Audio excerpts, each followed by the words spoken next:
guys, ngayon magla-lunch na. Tapos di pa ako nakakain kasi nagpa-check up ako ngayon. Pangulam ko na lang egg para mabilis. Di pa naman. Hindi ako marunong. Baka makamay ko siya. Baka kanya siya. Hindi ako.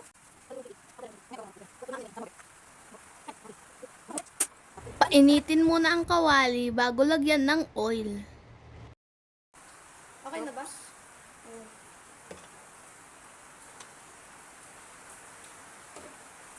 Gagamitin ko for today. Papalo na mama mo. Hindi, joke.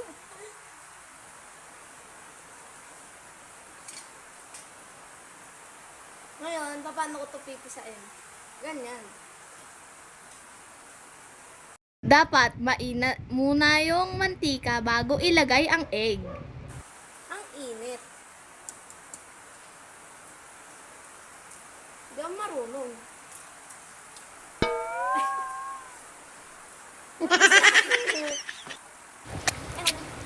Kawawa talaga ang egg.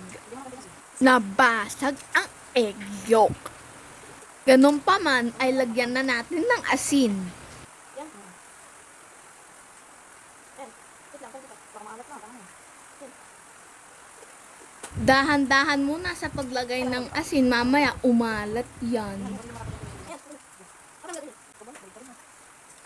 So,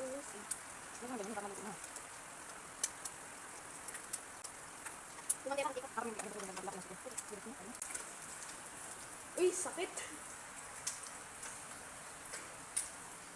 Sakit pala ng mantika, ano? Tika lang. Ako'y takot.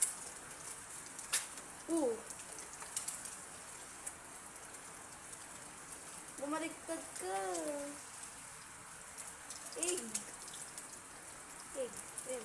Egg. Egg. Ayan, nagiging egg na yung egg. Saka na nang lalagyan.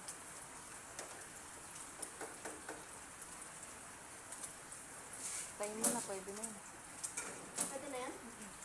Katapos nyong baliktarin, nakita nyo, luto na. Ayan, okay na yan, guys. Okay na to, guys.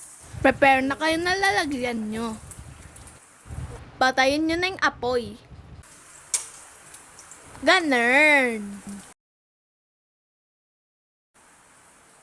May natira pang itlog. Ito po. Ay, nahulog. O siya, ayun lang. Bye.